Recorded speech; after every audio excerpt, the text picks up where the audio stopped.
Introduction to social research എന്ന 4ാമത്തെ സെമസ്റ്ററിലെ sociology പേപ്പറിൻ്റെ ആദ്യത്തെ മൊഡ്യൂളിലെ 2ാമത്തെ വീഡിയോ ആണ് ഇത്. കഴിഞ്ഞ വീഡിയോയുടെ തുടക്കത്തിൽ ഈ പാഠഭാഗത്തിൽ നിർബന്ധമായും നമ്മൾ മനസ്സിലാക്കേണ്ട 3 കാര്യങ്ങളെക്കുറിച്ച് സൂചിപ്പിച്ചിട്ടുണ്ടായിരുന്നു.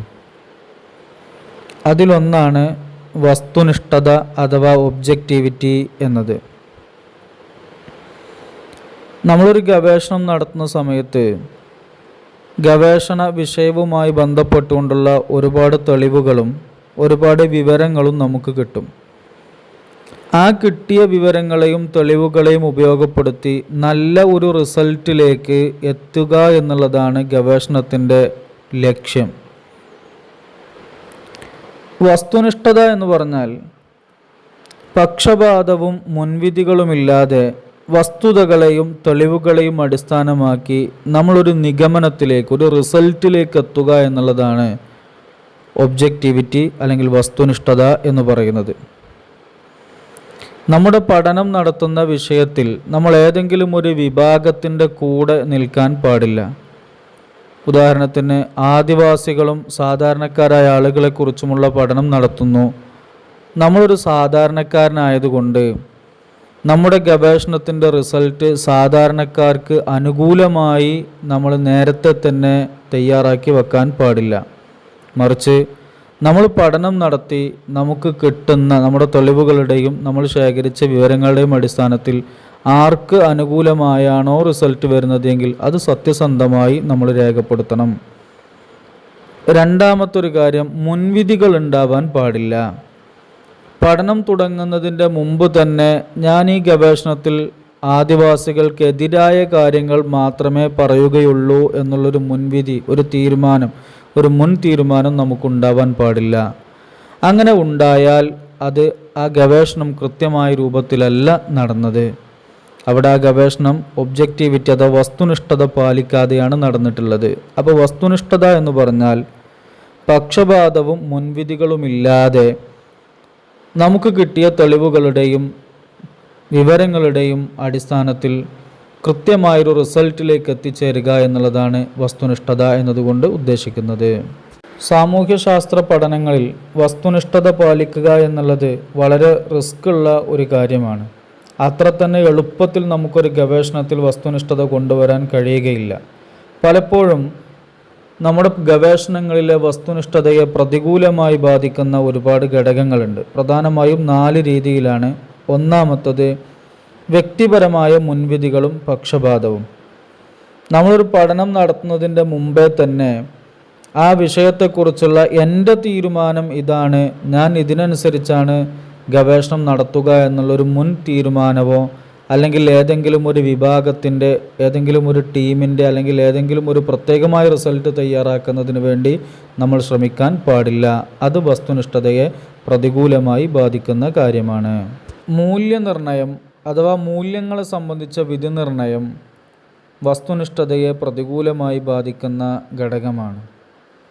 സാമൂഹ്യ സാമ്പത്തിക പ്രശ്നങ്ങളോടുള്ള ഒരു ഗവേഷകൻ്റെ മനോഭാവം അദ്ദേഹത്തിൻ്റെ മൂല്യങ്ങളെ സ്വാധീനിക്കുന്നു എന്നാണ്. 3ാമത്തത് ധാർമ്മിക പ്രതിസന്ധികൾ. ഗവേഷണത്തിൽ ഏർപ്പെടുന്ന വ്യക്തി ഒരുപാട് ധാർമ്മികമായ പ്രതിസന്ധികളെ നേരിടേണ്ടി വരും. ഉദാഹരണത്തിന് ഒരുപക്ഷെ നമ്മൾ ഗവേഷണം ചെയ്യുന്നത് ഏതെങ്കിലും ഒരു കമ്പനിക്കോ അല്ലെങ്കിൽ അസോസിയേഷനോ ഒക്കെ വേണ്ടിയാണെങ്കിൽ അവർക്ക് അവരുടേതായ താല്പര്യങ്ങളുണ്ടാകും. ആ താല്പര്യങ്ങളെ സംരക്ഷിച്ചു കൊണ്ടായിരിക്കണം നമ്മൾ ഗവേഷണം നടത്തേണ്ടത്. അത് ധാർമ്മികതയെ ബാധിക്കുന്ന പ്രശ്നമാണ്. അവർക്ക് വേണ്ട റിസൾട്ടാണ് നമ്മൾ ഈ ഗവേഷണത്തിലൂടെ ഉണ്ടാക്കി കൊടുക്കേണ്ടത്. അതുപോലെ നമ്മുടെ ഗവേഷണത്തിന് ആവശ്യമായ ഡാറ്റകൾ ലഭിക്കുന്ന സ്ഥലം, ഉദാഹരണത്തിന് നമ്മൾ ക്രിമിനൽ പശ്ചാത്തലങ്ങളെക്കുറിച്ച്, ജയിൽ പുള്ളികളെക്കുറിച്ചാണ് പഠനം നടത്തുന്നത് എങ്കിൽ നമുക്ക് ആ ഡാറ്റ കിട്ടണം എന്നുണ്ടെങ്കിൽ ജയിലിൽ പോകണം. അവരെക്കുറിച്ചുള്ള വിവരങ്ങളും അവരുടെ ക്രിമിനൽ പശ്ചാത്തലങ്ങളെക്കുറിച്ചും നമുക്കറിയണമെങ്കിൽ ജയിലിൽ പോകണം. ഒരു ഗവേഷകനെ സംബന്ധിച്ചിടത്തോളം അയാൾ ജയിലിൽ പോയി അവരെ കണ്ട്, പ്രതികളെ കണ്ട് പഠിക്കുക എന്നുള്ളത് ഒരു പ്രയാസമുള്ള കാര്യമാണ്. അയാൾക്ക് ബുദ്ധിമുട്ടുണ്ടാകുന്ന, അയാൾക്ക് വ്യക്തിപരമായി ഡിമെറിറ്റ്സ് ഉണ്ടാക്കുന്ന കാര്യമാണ്. അതുകൊണ്ട് ജയിലിൽ പോവുക എന്നുള്ളത് ഒരു ധാർമ്മിക പ്രശ്നം ആണ്. ഈ രീതിയിലുള്ള ധാർമ്മിക പ്രതിസന്ധികൾ സാമൂഹ്യ ഗവേഷണത്തിൽ വസ്തുനിഷ്ഠതയെ ബാധിക്കുന്ന ഘടകമാണ്.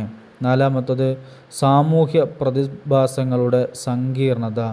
ഇതും വസ്തുനിഷ്ഠതയെ പ്രതികൂലമായി ബാധിക്കുന്ന ഘടകങ്ങളാണ്. പ്രധാനമായും ഈ 4 കാര്യങ്ങളാണ് വസ്തുനിഷ്ഠതയെ ബാധിക്കുന്ന കാര്യങ്ങൾ.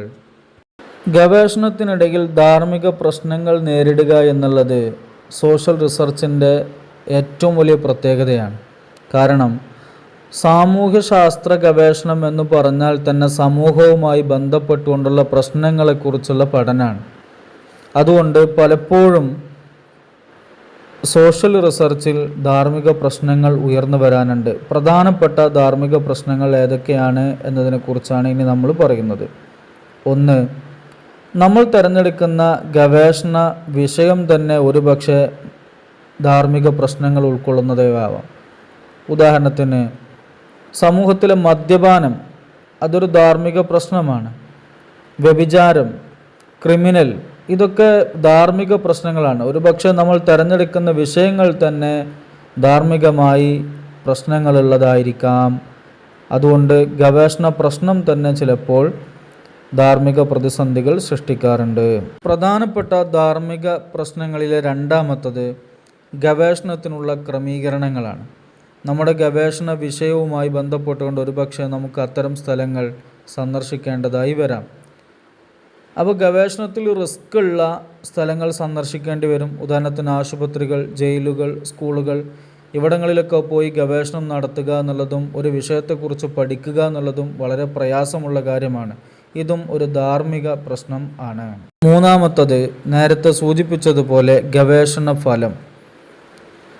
സ്പോൺസർമാരുടെ താല്പര്യങ്ങൾ പലപ്പോഴും ഗവേഷകർ സംരക്ഷിക്കേണ്ടി വരും.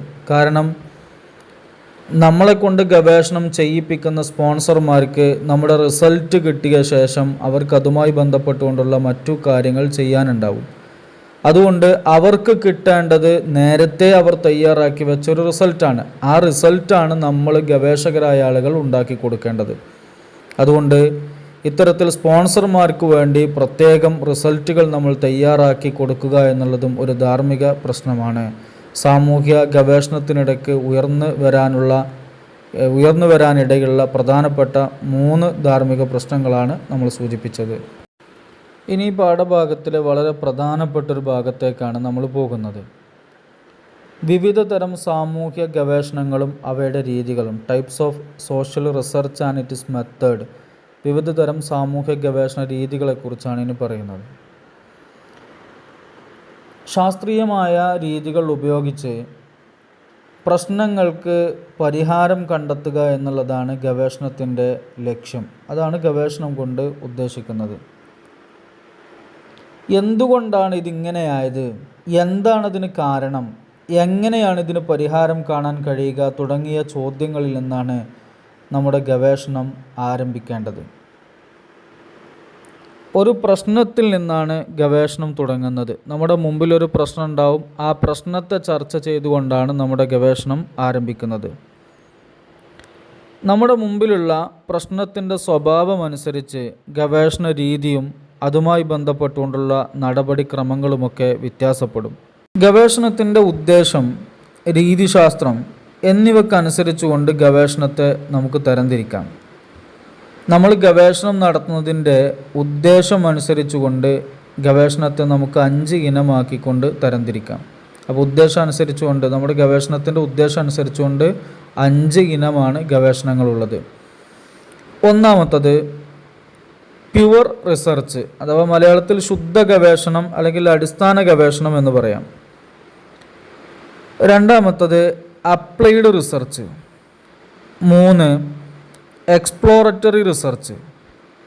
4 ഡിസ്ക്രിപ്റ്റീവ് സ്റ്റഡി. 5 ആക്ഷൻ റിസർച്ച് എന്നിങ്ങനെ 5 ഇനങ്ങളായിക്കൊണ്ട് ഗവേഷണത്തെ തരംതിരിക്കാം. ഇനി ഗവേഷണത്തിൻ്റെ രീതിശാസ്ത്രം അനുസരിച്ചുകൊണ്ട്, നമ്മൾ പഠിക്കുന്ന വിഷയത്തിൻ്റെ രീതിശാസ്ത്രം അനുസരിച്ചുകൊണ്ട് ഗവേഷണത്തെ നമുക്ക് 4 വിഭാഗമായി തരംതിരിക്കാം. 1 എക്സ്പെരിമെൻ്റൽ റിസർച്ച് അല്ലെങ്കിൽ എക്സ്പെരിമെൻ്റൽ സ്റ്റഡി. രണ്ടാമത്തത് അനലിറ്റിക്കൽ സ്റ്റഡി, മൂന്നാമത്തത് ഹിസ്റ്റോറിക്കൽ റിസർച്ച്, 4 സർവേ. ഇങ്ങനെ 4 ഇനങ്ങളായിക്കൊണ്ട് തരംതിരിക്കാം. ഇനി ഈ പാഠഭാഗത്തിൻ്റെ അവസാന ഭാഗങ്ങളാണ്. എന്താണ് pure research, applied research, action research എന്നൊക്കെ പറഞ്ഞാൽ എന്താണ് എന്ന കാര്യങ്ങളാണ് ഇനി പറയാനുള്ളത്. അതോടൊപ്പം ഈ പാഠഭാഗത്തിലെ വളരെ പ്രധാനപ്പെട്ട ഒരു കാര്യമാണ് ക്വാളിറ്റേറ്റീവ് റിസർച്ചും ക്വാണ്ടിറ്റേറ്റീവ് റിസർച്ചും. അത് നമ്മൾ അടുത്ത വീഡിയോയിൽ പറയും.